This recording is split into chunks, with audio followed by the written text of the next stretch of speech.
Hello friends, my name is Kajal और आप सभी का स्वागत है मेरे चैनल पर। और फ्रेंड्स, आज के इस वीडियो में हम डिस्कस करने वाले हैं यूपीडीएलएड सेकंड सेमेस्टर सब्जेक्ट साइंस। और जी हाँ फ्रेंड्स, आज का जो हमारा टॉपिक रहेगा, जैसे कि फ्रेंड्स आप सभी को हम बता दें कि हम साइंस सब्जेक्ट का लेसन 5 डिस्कस कर रहे हैं, जिस लेसन का नाम है जीवों की संरचना।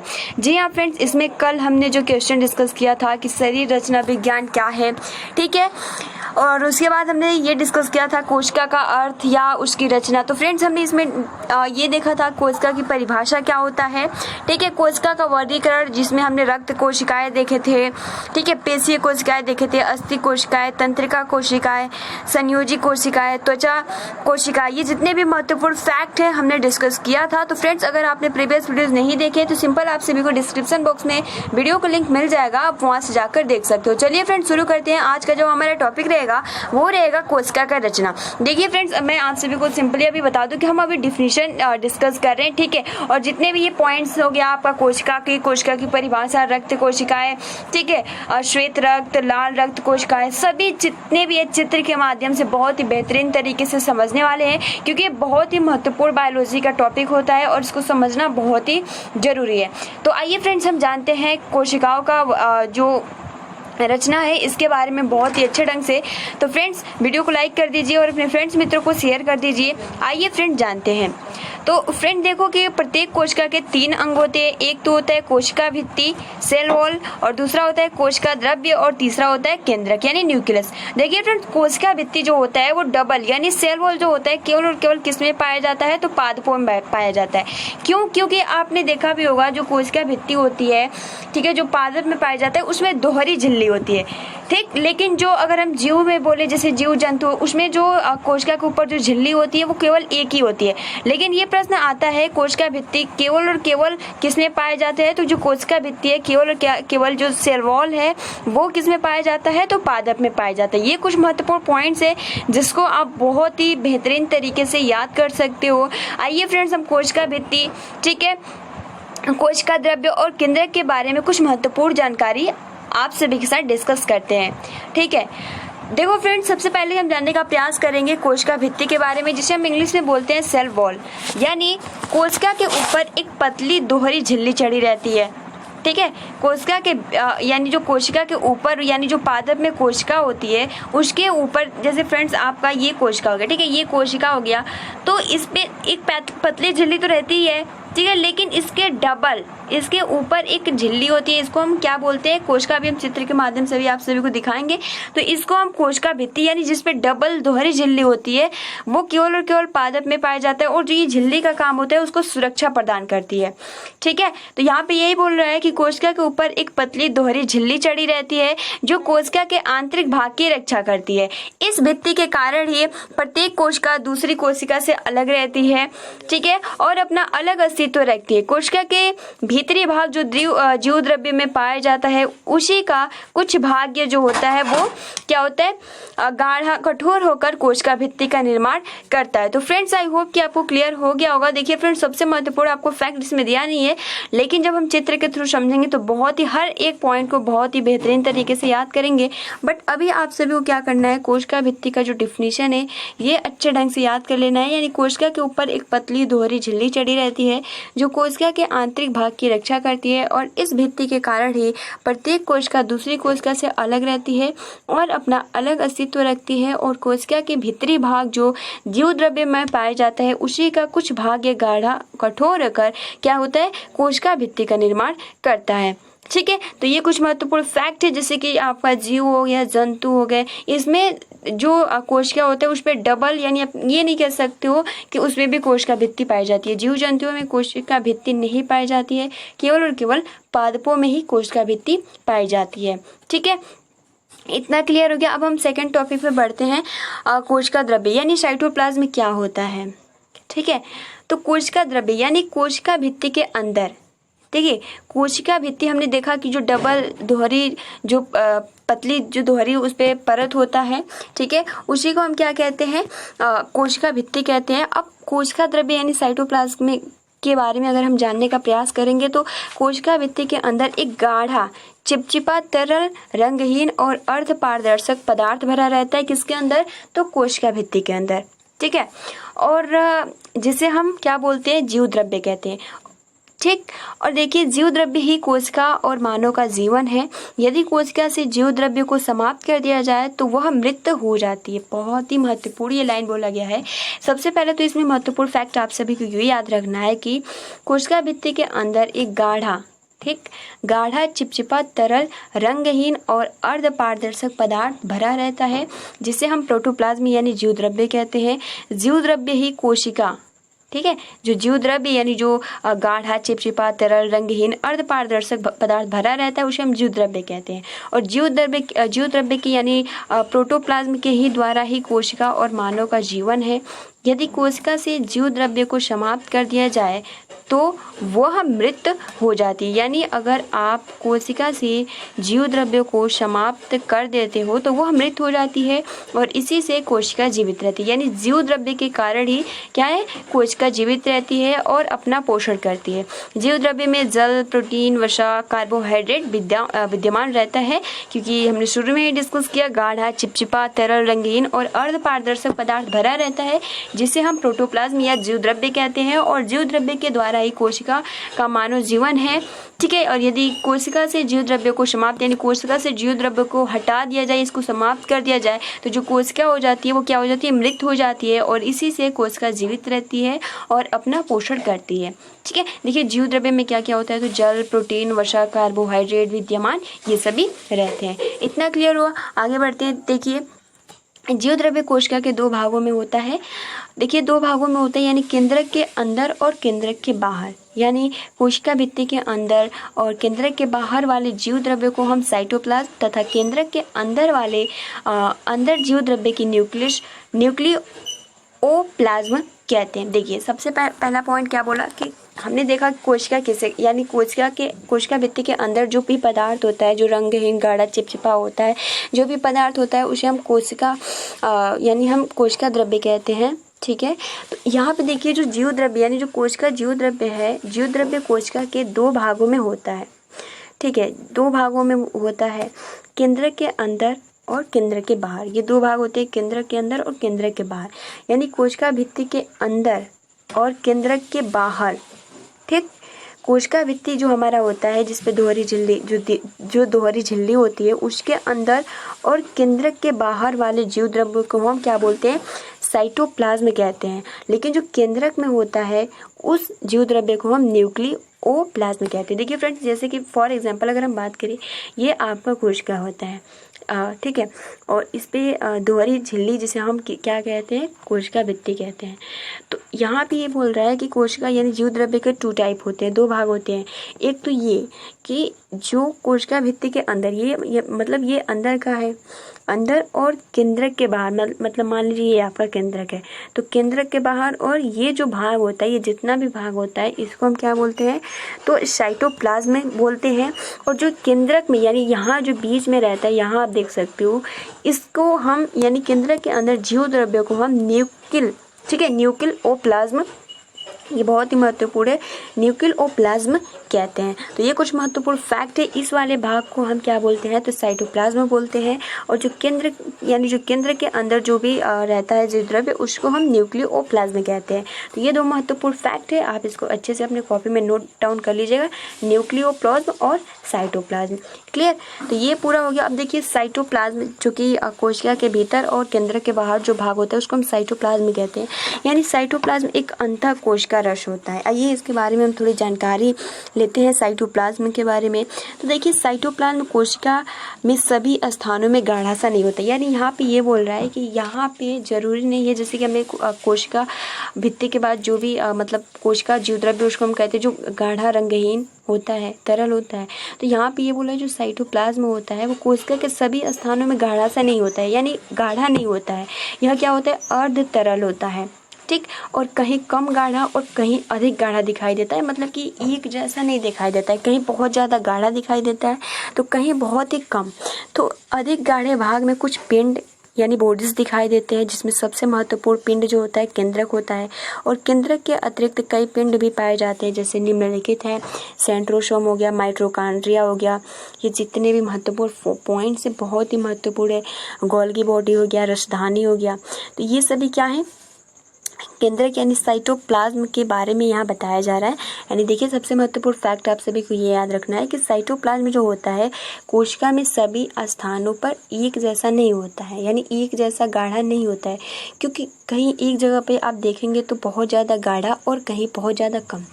तो अधिक गाढ़े भाग को मतलब जहाँ पे अधिक गाढ़ा भाग होता है, कुछ पिंड यानी कुछ बॉडीज़, यानी हम पिंड यानी हिंदी में इसको हम शरीर अंग बोलते हैं, इसको पिंड बोला जाता है, जिसको इंग्लिश में बॉडीज़ बोलते हैं। ठीक है, तो गाढ़े भाग को हम बॉडीज़ यानी हम पिंड दिखाई देते हैं उसमें, जिसमें सबसे महत्वपूर्ण जो पिंड होता है वो क्या होता है, केंद्रक होता है। ठीक है, और केंद्रक के अतिरिक्त अन्य पिंड भी पाए जाते हैं, जैसे कि आपका सेंट्रोसोम हो गया, माइटोकॉन्ड्रिया, गोल्गी बॉडी, रसधानी, ये सभी क्या हैं, केंद्रक के अतिरिक्त कई अन्य पिंड हैं।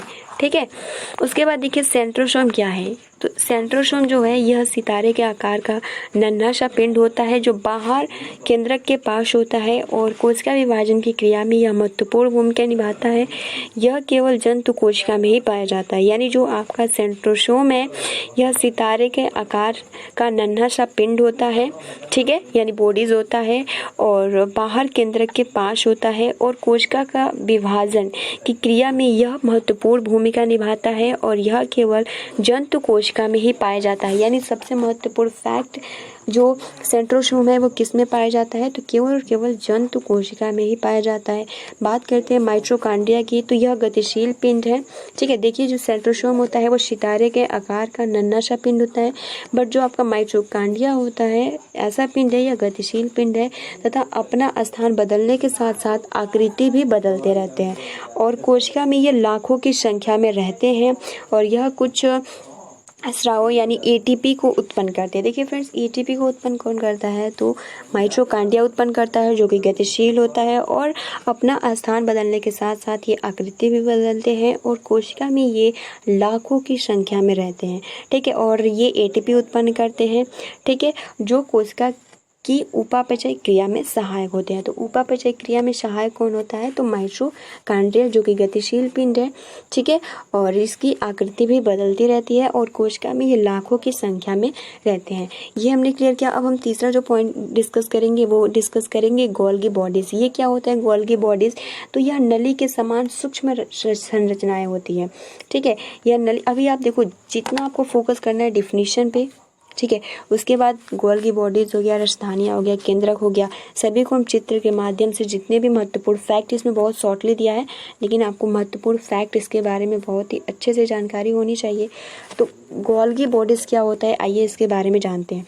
तो देखिए ये गतिशील होता है, लेकिन जो गोल्गी बॉडीज होता है यह एक नली के समान सूक्ष्म संरचनाएं हैं और इनका कार्य क्या होता है, ज्ञान की भली प्रकार नहीं हो यानी जो ये आपका होता है यह एक नली के समान सूक्ष्म संरचनाएं हैं। इनका कार्य का ज्ञान भली प्रकार नहीं हो पाया है, यानी इनका जो कार्य है ये भली प्रकार ये पता नहीं चल सका है कि इनका कार्य क्या है। ये भी केंद्र के पास ही स्थित रहता है, यानी गोल्गी बॉडीज यानी गोल्गी पिंड। ठीक है, बात करते हैं रसधानिया की। रसधानिया क्या होता है, तो कोशिका में यह नन्हे नन्हे छेद के रूप में दिखाई देते हैं और कोशिका वृद्धि के समय कोशिका रस यानी साइटोप्लाज्म के फैलने से कोशिका रस में रिक्त स्थान शेष रह जाती है और इन्हीं को हम रसधानिया कहते हैं। देखिए सबसे पहले क्या कह रहा है कि कोशिका में यह यानी जो रसधानिया पिंड होता है यह कोशिका में नन्हे नन्हे छेद के रूप में दिखाई देती है और कोशिका वृद्धि के समय यह कोशिका रस यानी साइटोप्लाज्म के फैलने से कोशिका रस में रिक्त स्थान शेष रह जाती है और इन्हीं को हम रसधानिया कहते हैं।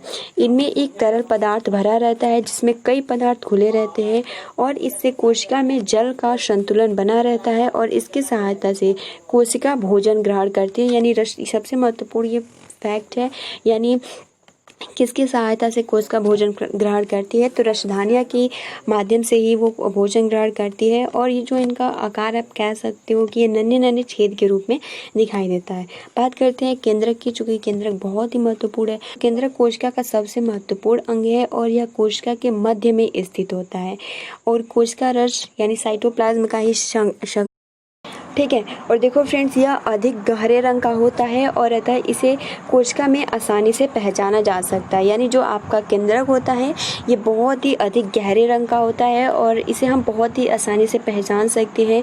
और केंद्रक ही कोशिका का जीवन है, ठीक है। और केंद्रक के द्वारा ही कोशिका वृद्धि तथा जनन करती है। और कोशिका के बाह्य भाग के समान ही केंद्रक भी एक पतली झिल्ली सा आवृत होता है। यानी जो आपका आप कह सकते हो जो केंद्रक होता है, ये कह रहा है कि कोशिका के बाह्य भाग के समान ही केंद्रक भी एक पतली झिल्ली से आवृत जैसा रहता है, जिसे हम केंद्रक कला कहते हैं। और केंद्रक के अंदर भी गाढ़ा तरल चिपचिपा पदार्थ भरा रहता है जो कोशिका रस से अधिक गाढ़ा होता है। इसे केंद्रक जीव द्रव्य कहते हैं। और इसके अतिरिक्त क्रोमोसोम्स व जीन भी पाए जाते हैं। यानी केंद्रक में आप देख सकते हो जीव द्रव्य जो गाढ़ा होता है, इसको हम केंद्रक जीव द्रव्य भी कहते हैं। और इसके अतिरिक्त इसमें क्रोमोसोम्स व जीन भी पाए जाते हैं। ये कुछ महत्वपूर्ण फैक्ट है जिसको आप याद कर सकते हो। फ्रेंड देखो, केंद्रक जीव द्रव्य की परिभाषा क्या होती है। तो केंद्रक जीव द्रव्य की परिभाषा अभी जस्ट हमने डिस्कस किया कि केंद्रक के अंदर जो गाढ़े तरल तथा चिपचिपा पदार्थ को केंद्रक जीव द्रव्य कहते हैं। यानी जो केंद्रक होता है उसके अंदर, ठीक है, उसके अंदर जो भी गाढ़ा तरल चिपचिपा पदार्थ होता है उसे हम केंद्रक जीव द्रव्य कहते हैं। और यह कोशिका की क्रियाओं को संचालित करता है। क्लियर। बात करें क्रोमोसोम्स क्या होता है, तो केंद्रक के अंदर धागे के समान, ठीक है, धागे के समान प्रोटीन की बनी संरचनाएं होती है जो महीन कणों के रूप में केंद्रक द्रव्य में फैली रहती है। और इस समय इन्हें क्रोमेटिन कण कहते हैं, ठीक है। और कोशिका विभाजन के समय यह लंबे सूत्रों का रूप धारण कर लेते हैं। जब इन्हें यानी आप ये याद कर लीजिएगा कि यह धागे के समान, यानी धागे के समान की प्रोटीन की बनी होती है। और आप सभी इन्हें क्रोमोसोम्स के बारे में सुना भी होगा, ठीक है। और फ्रेंड्स उसके बाद देखो, कोशिका विभाजन के समय यह लंबे सूत्रों का रूप धारण कर लेते हैं। जब इन्हें क्रोमोसोम्स का गुणसूत्र कहते हैं। प्रत्येक कोशिका में 23 जोड़े क्रोमोसोम होते हैं और यही नए जीव का स्वास्थ्य व विकास निर्धारित करते हैं। क्रोमोसोम्स के अंदर ही अत्यंत महीन संरचनाएं पाई जाती है जिन्हें हम जीन्स कहते हैं। यानी क्रोमोसोम के अंदर जो अत्यंत महीन संरचनाएं पाई जाती हैं, ठीक है, उन्हें हम जीन्स कहते हैं। सबसे महत्वपूर्ण पॉइंट्स है। और माता और पिता के आनुवांशिक गुण इन्हीं सूत्रों द्वारा बच्चों में हस्तांतरित होते हैं, इसलिए जीन्स को आनुवांशिकता का वाहक भी कहा जाता है। आपने डीएलएड फर्स्ट सेमेस्टर में आपने डिस्कस भी किया है। आपका जो बाल विकास है उसमें ये क्वेश्चन था कि आनुवंशिकता का वाहक है वो है जीन्स, ठीक है। आपने पढ़ा भी होगा, मेरी आपको याद भी होगा। तो फ्रेंड्स ये तो था पूरा कोशिका के बारे में। फ्रेंड्स अभी आपको थोड़े बहुत ही अच्छे ढंग से समझना होगा क्योंकि ये तो केवल और केवल आप सभी को डिफिनीशन याद करना है। क्योंकि जो कोशिका हो गया इसको बहुत ही अच्छे से जब तक आप चित्र के माध्यम से नहीं समझेंगे तब तक ये समझ में नहीं आने वाला है। तो एक बार आप पहले ऊपर आप देख लो, ठीक है। लेकिन फ्रेंड्स आप देख सकते हो इसमें चित्र के माध्यम से, लेकिन हम कॉपी में बहुत ही अच्छे से समझाने वाले हैं। देख सकते हो कि यहाँ पे जो आपका ये वाला जो भाग होता है इसको हम माइटोकॉन्ड्रिया कहते हैं, ठीक है। इसको हम गोल्जी काय कहते हैं। जो ये जितने भी ये क्या है पिंड है, बॉडीज है, इसको हम कोशिका भित्ति कहते हैं, इसको हम कोशिका कला कहते हैं, इसको हम केंद्रक झिल्ली कहते हैं, इसको हम केंद्रक द्रव्य कहते हैं, केंद्रक कला। ये जितना भी भाग होता है क्या होता है, केंद्रक होता है। इसमें आप देख सकते हो यूक्रोमैटिन, हेट्रोक्रोमैटिन, ठीक है। तो जितने भी ये महत्वपूर्ण फैक्ट है इसको हम नेक्स्ट वीडियो में और चित्र के माध्यम से समझेंगे, ठीक है। तो फ्रेंड्स आज के लिए इतना ही। आज जो हमने प्रश्न जितने भी पॉइंट्स डिस्कस किया, सबसे पहले तो कोशिका की रचना यानी किस प्रकार इसका रचना होता है। तो इसके 3 अंग होते हैं। एक तो कोशिका भित्ति जिसे हम सेल वॉल कहते हैं, कोशिका द्रव्य और केंद्रक, ये 3 पॉइंट होते हैं। तो हमने कोशिका भित्ति के बारे में जाना कि पतली दोहरी झिल्ली के समान होता है, ठीक है, क्योंकि ये कोशिका के आंतरिक भाग को क्या करती है, रक्षा करती है। और इसी भित्ति के कारण प्रत्येक कोशिका दूसरी कोशिका से अलग रहती है। और फ्रेंड्स कोशिका द्रव्य हमने साइटोप्लाज्म में डिस्कस किया जो कि एक गाढ़ा चिपचिपा तरल रंगहीन, और हमने केंद्रक जीव द्रव्य भी देखा था, ठीक है। केंद्रक जीव द्रव्य जो कि केंद्रक में पाया जाता है, जो कि गाढ़ा तरल चिपचिपा पदार्थ होता है। उसी प्रकार से जो कोशिका द्रव्य होता है, कोशिका भित्ति के अंदर एक गाढ़ा चिपचिपा तरल रंगहीन और अर्धपारदर्शक पदार्थ भरा रहता है जिसे हम जीव द्रव्य कहते हैं, ठीक है। और जीव द्रव्य ही कोशिका का मानव जीवन है। हमने ये भी डिस्कस किया साइटोप्लाज्म का, जो कि कोशिका द्रव्य जो हमने डिस्कस किया। एक जीव द्रव्य कोशिका के 2 भाग होते हैं, एक तो केंद्रक के अंदर और केंद्रक के बाहर, ठीक है। कोशिका भित्ति के अंदर और केंद्र के बाहर वाले को हम जीव द्रव्य को हम साइटोप्लाज्म कहते हैं, और केंद्र के अंदर वाले को हम जीव द्रव्य को न्यूक्लियोप्लाज्म कहते हैं, ठीक है। साइटोप्लाज्म हमने देखा कि साइटोप्लाज्म एक क्या होता है, एक सा अंतः कोश का रस होता है, ठीक है। और ये बहुत ज़्यादा मतलब एक जगह गाढ़ा नहीं होता है, ठीक है। जो गाढ़े भाग होते हैं, जो कुछ पिंड दिखाई देते हैं, जिसमें सबसे महत्वपूर्ण जो पिंड होता है वो केंद्रक होता है, ठीक है। और केंद्रक के अतिरिक्त कोई अन्य पिंड भी पाए जाते हैं, तो सबसे महत्वपूर्ण जो गाढ़ा होता है उसे हम केंद्रक कहते हैं। और उसके अतिरिक्त जो पिंड होते हैं, इसमें आपका सेंट्रोसोम हो जाता है, माइटोकॉन्ड्रिया आ जाता है, गोल्गी बॉडी आ जाता है, रसधानी आ जाता है। तो इसके बारे में हमने महत्वपूर्ण फैक्ट भी देखे, ठीक है। तो ये जितने भी महत्वपूर्ण फैक्ट हैं हम चित्र के माध्यम से डिस्कस करेंगे। तो फ्रेंड्स आज के लिए इतना ही, वीडियो को लाइक कर दीजिए, ठीक है। अगर अभी तक आपने लाइक नहीं किया तो और अपने फ्रेंड्स मित्रों को भी शेयर कर सकते हो। मिलते हैं 10 बजे वाली क्लास में, ठीक है। आप अपना अच्छे से प्रिपरेशन करते रहिए और फर्स्ट सेमेस्टर की तैयारी भी बहुत ही अच्छे ढंग से करते रहिए। मिलते हैं। Thanks for watching, take care and best of luck.